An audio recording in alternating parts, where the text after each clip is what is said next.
अभी हम पटना नगर निगम के दफ्तर के बाहर खड़े हैं। जैसे दफ्तर में के ऊपर अगर आप देखिएगा तो इसमें लिखा है कि इस नगर निगम की नगर पालिका की बुनियाद 1864 में डाली गई। 1864 1857 के 7 साल बाद आया है, यानी 1857 में इस पटना की सरजमी पे बहुत बड़ी बगावत हुई थी, जिसमें सैकड़ों लोगों को अंग्रेजों ने शहीद किया। और फिर 1864 में उन्होंने म्युनिसिपैलिटी की बुनियाद डाली। ये भी हिंदुस्तानियों के खून से सींच कर बनाई गई है। बहुत कम लोगों को पता है कि इस जगह का एग्जैक्टली नाम क्या है। ये जगह है सादिकपुर। जी हाँ, सादिकपुर।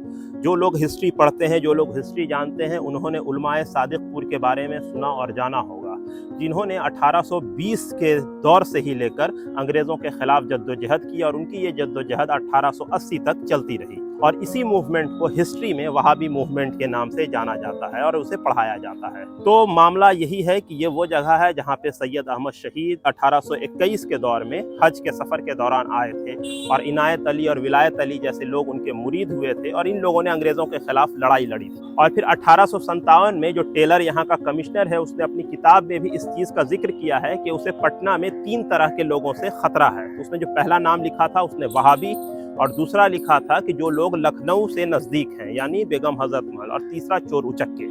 तो इससे बचने के लिए उसने पटना के वहाबी उलमाओं को धोखे से अपने यहाँ दावत पे बुलाकर कैद कर लिया था। 3 महीना वो लोग नज़रबंद रहे और उसमें दूसरा जो ग्रुप था उसे उन्होंने फांसी के फंदे पे चढ़ाया, जिसमें पीर अली, घसीटा, जुम्मन, इस तरह के सारे लोगों को फांसी दी गई जुलाई के महीने, अगस्त के महीने और उसके बाद के महीनों में 1857 के साल में। और सादिकपुर के उलमाओं को बाद में छोड़ दिया गया, तो चूंकि ये गिरफ्तार हो गए थे तो इन्होंने कोई बगावत नहीं की, लेकिन इनके बगावत इनडायरेक्टली चल रही थी। 1864 में पंजाब पुलिस आके इस इलाके पे छापा मारती है और यहाँ से मौलवी यहिया अली, मौलवी अब्दुल रहीम और दीगर कई लोगों को गिरफ्तार किया जाता है।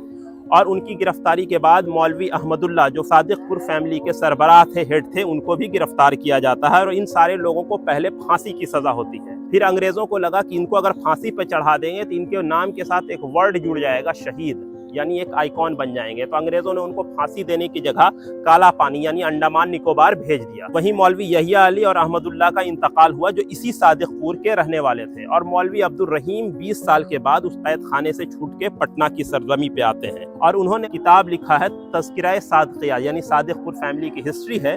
और उसमें उन्होंने जिक्र किया है कि जब अंडमान निकोबार से यानी काले पानी की सजा से जब वो छूट के आए हैं और अपने खानदानी यानी अपने बुजुर्गों की दरगाह पे उनके कब्र पर हाजिरी देने, फातिहा पढ़ने के लिए जब पहुंचते हैं तो देखते हैं कि कब्रिस्तान तो है ही नहीं। तब लोगों ने बताया कि उनके सारे बुजुर्गों की कब्र को नोच दिया गया है, उनकी पूरी हड्डी को उखाड़ के फेंक दिया गया है और उस कब्रिस्तान के ऊपर बनाया गया है म्युनिसिपैलिटी का दफ्तर, और वही दफ्तर है जहाँ पे अभी हम खड़े हैं। और इसके ऊपर डेट भी लिखा हुआ है 1864 का दौर। तो यही वो दौर है जब अंग्रेजों ने यहाँ पे हमला बोला था और यहाँ के क्रांतिकारियों को कैद कर अपने साथ लेकर गए थे। ये सारी हिस्ट्री अम्बाला ट्रायल के नाम से मशहूर है। और इसी में एक इंसान और है पटना के आलमगंज, जो बगल का इलाका है, वहीं के रहने वाले थे, जिनका नाम है आमिर खान। उनको अंग्रेज 1870 में कैद करते हैं और उनको जेल में बहुत पीटते हैं, जिनसे उनकी मौत हो जाती है। और उसी का बदला लेने के लिए अब्दुल्ला नाम का एक क्रांतिकारी बंगाल हाई कोर्ट के चीफ जस्टिस नॉर्मन का कत्ल कर देता है। और उसके बाद वायसराय लॉर्ड मायो का फरवरी 1872 में शेर अली अफरीदी नाम के क्रांतिकारी ने कत्ल किया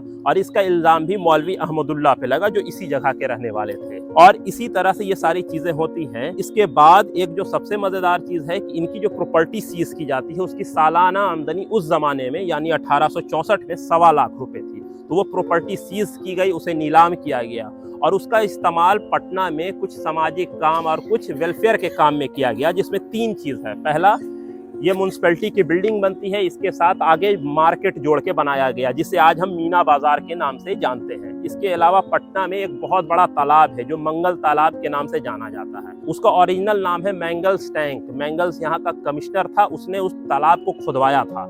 उसके खुदाई में जो खर्च आया वो यहीं की नीलाम हुई प्रॉपर्टी का इस्तेमाल किया गया। और 1863 में पटना में एक कॉलेज खुला, जिसे हम पटना कॉलेज के नाम से जानते हैं। तो वो एक डच बिल्डिंग में खुली थी। तो उसकी जो आज की इमारत आप देखते हैं, उसके मरम्मत और उसको बनाने में जो पैसा खर्च हुआ, वो इसी प्रॉपर्टी को नीलाम करके, जो सादिकपुर के ज़मींदारी थी, उसको नीलाम करके उसे बनाया गया। तो ये समझ में आता है कि किस तरह से क्रांतिकारियों ने हिंदुस्तान को, भारत को आज़ाद करवाने के लिए अपनी जान का नजराना दिया, अपनी माल लुटाई, तब जाके हमारा मुल्क भारत हिंदुस्तान आज़ाद हुआ। तो ज़रूरत है कि हम उन क्रांतिकारियों को याद करें जिन्होंने भारत की आज़ादी के लिए अपना सब कुछ निछावर कर दिया। वैसे में ये एक छोटा सा वीडियो बना के हम उस चीज़ को याद करने की कोशिश कर रहे हैं।